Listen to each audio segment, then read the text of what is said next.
Have you ever walked into a room and instantly felt the energy shift? Maybe it's the sighs, the passive-aggressive remarks, or just a heavy cloud of negativity hanging in the air. We've all encountered that one person, the one who seems to suck the life out of every conversation, leaves you emotionally drained, and somehow manages to ruin your entire vibe in just minutes.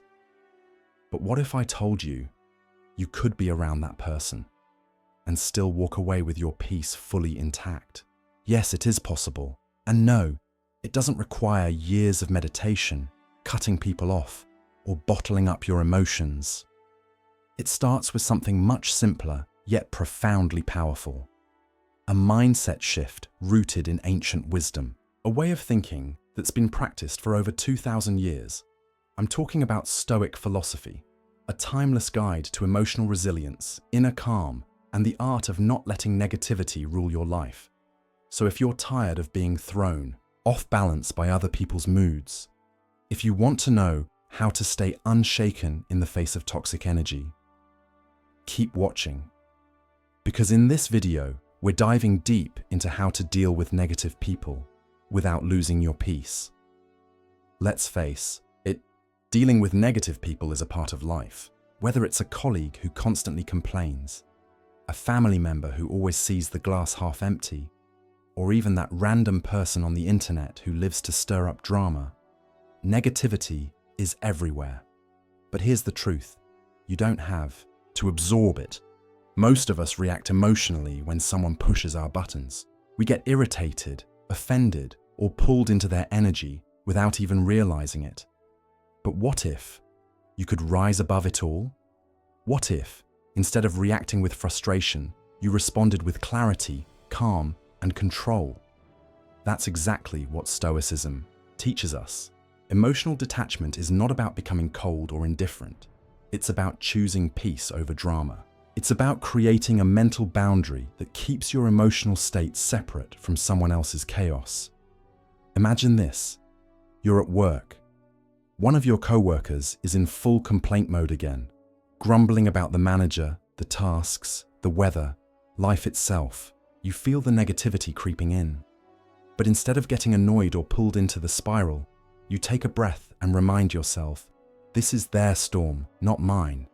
Just that shift in perspective, recognizing that you don't have to ride their emotional roller coaster, can change everything.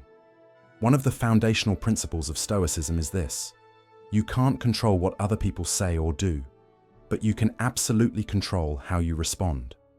Sounds simple, right? But when you're dealing with someone whose mood is like a storm cloud, it's easy to forget.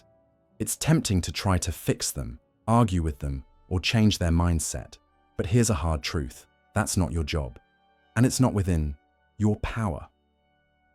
Marcus Aurelius, one of the most famous Stoic philosophers and Roman emperors, said it best. You have power over your mind, not outside events. Realize this, and you will find strength. Let that sink in. Your strength doesn't come from controlling your environment. It comes from controlling your mind within any environment. Your peace doesn't depend on other people being positive. It depends on you refusing to let their negativity take root in your spirit. Picture it like this. You're walking through a garden and someone tries to hand you a bag of garbage. You don't have to take it. You don't even have to comment on it. You just keep walking. That's the mental discipline Stoicism offers. The ability to see negativity for what it is, someone else's burden, and choose not to carry it. Let's talk about one of the most liberating truths you'll ever learn. Most of the time, people's negativity has nothing to do with you. It's a projection of their own struggles, insecurities, pain, or frustration.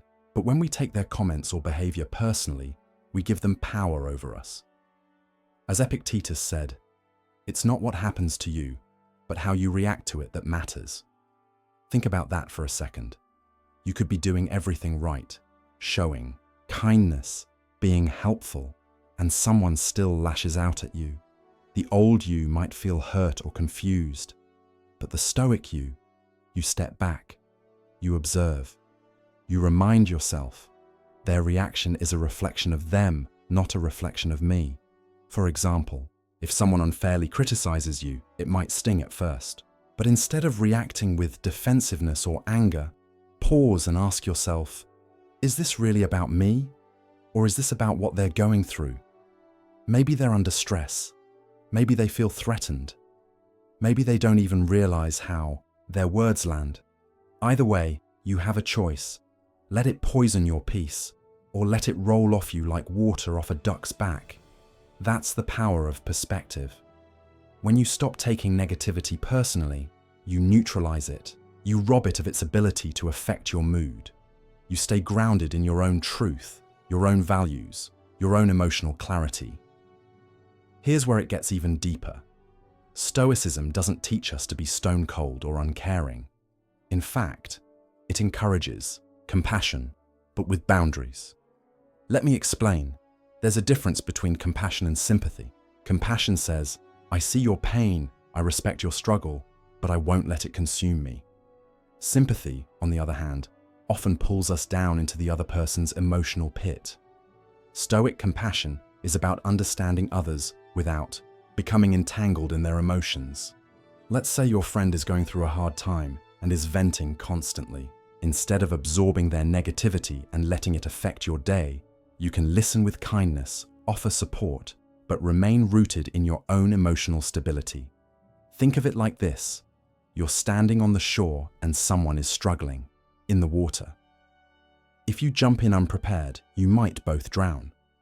But if you anchor yourself and throw them a lifeline, you're helping from a place of strength. That's the essence of Stoic compassion. Strong empathy without emotional enmeshment. And that's just the beginning. In the next section, we're going to dive into specific daily habits and mental exercises inspired by Stoic thinkers. Tools you can start using right now to shield your peace, reset your mindset, and build an unshakable emotional core. Because, at the end of the day, dealing with negativity isn't just about defense, it's about growth. It's about becoming so grounded in your own values that no storm can shake you. So stay with me, because if you've ever struggled with feeling emotionally hijacked by someone else's energy, what comes next will change the game for you. So, as we've seen, choosing calm over chaos and compassion over conflict is the essence of Stoic resilience. But how do we stay grounded when negativity keeps knocking at our door? Let's keep going. There's more wisdom ahead. Now, when we talk about compassion toward negative people, let's be clear. This doesn't mean soaking up their emotional chaos or feeling sorry for them to the point of self-neglect. What it truly means is this: recognizing that everyone is fighting a battle you may not see. When someone acts out through pessimism, bitterness, or constant complaining, chances are they're operating from a place of fear, unresolved pain, or deep insecurity. They may not have the tools to express themselves constructively, or perhaps they've never been taught how to cope with what's hurting inside. By approaching them with compassion, not pity, you make a powerful shift. You stop reacting emotionally and start responding mindfully. Imagine this. You have a friend who always sees the worst in everything. No matter the topic, they turn it into a reason to worry or complain. It's easy to get frustrated, right? But instead of shutting down or pushing them away, you pause. You ask yourself, what's really going on beneath the surface? Maybe they've had a string of bad experiences. Maybe they feel lost, unsupported, or stuck in survival mode. You don't have to solve their problems, but you also don't have to let their negativity infect your peace. Compassion here means understanding without attachment. You acknowledge their pain, but you stay anchored in your own emotional clarity. It's like being in the eye of the storm, calm, quiet, untouched by the chaos swirling around you. This perspective allows you to stay present, grounded, and generous in spirit, without being consumed. It's not about fixing them, it's about holding space with wisdom, and that leads us to something equally essential: boundaries. Stoicism teaches us to be calm, but not passive, kind, but not a doormat. While we may not control how others behave, we can absolutely control how often we allow their behavior to influence us. That's where boundaries come in, not as walls, but as guidelines for protecting your peace. If someone in your life consistently drains your energy, or pollutes your mindset with negativity, it's time to draw a line, not out of anger, but out of self-respect. Maybe it means spending less time with them. Maybe you gently steer conversations away from toxic topics. Or perhaps, when needed, you calmly express what kind of interactions you're no longer available for.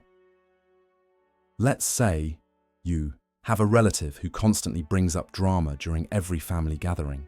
A stoic approach wouldn't involve confrontation, but it might mean saying, "I'd rather talk about something uplifting," or even removing yourself from the conversation when it starts heading downhill. Setting boundaries isn't about pushing people away. It's about prioritizing your emotional well-being. You don't need to feel guilty for taking care of your mental space. In fact, when you model healthy boundaries, you're showing others how to treat you with greater respect and awareness. Think of it like tending a garden. You wouldn't let weeds choke out your flowers, right? Boundaries are the fences that protect your peace. Quiet, firm, and necessary. Here's something truly transformative. What if every negative encounter was actually a hidden opportunity for growth? That's exactly what the Stoics believed. They saw difficult people not as threats, but as training grounds, moments to sharpen your patience, deepen your self-control, and reinforce your inner strength. Every emotional challenge was a chance to grow stronger, wiser, and more resilient. Next time you're faced with someone who seems impossible, maybe they're rude, dismissive, or downright hostile, pause, breathe, and ask yourself, what can I learn from this? Perhaps this is a test of your ability to stay composed under pressure. Maybe it's a chance to practice speaking with grace, even when someone else is being harsh. Or maybe it's an opportunity to walk away peacefully, knowing you didn't. Let their behavior dictate your day. The Stoics knew that adversity is a forge. Just like fire tempers steel, challenges strengthen character if we let them. Your ability to remain calm when provoked, or centered when surrounded by noise, says more about you than any storm ever could. So don't run from these moments. Use them. Let them refine your mindset and build your emotional armor. Because every time you choose peace over provocation, you're training your spirit to be unshakable. And remember this: true peace doesn't come from avoiding negative people. It comes from mastering how you respond to them. By practicing compassion without absorbing pain, by setting clear boundaries without guilt, and by using difficult moments as tools for transformation, you're becoming a stronger, calmer version of yourself. If you found value in today's video, take a second to like, share, and spread this message with someone who might need a little stoic wisdom in their life. Now, I want to hear from you. What's been your biggest challenge in dealing with negative people? How do you protect your peace in difficult situations? Drop a comment below and let's open up this conversation. And if you want more videos like this, practical philosophy, mindset mastery, and emotional strength, hit that subscribe button and ring the notification bell so you never miss a future episode. Your inner peace is a daily choice. Guard it, grow it, and keep leaning into the strength that's always been inside you. Thanks for watching, and as always, keep embracing the power of Stoicism. I'll see you in the next video.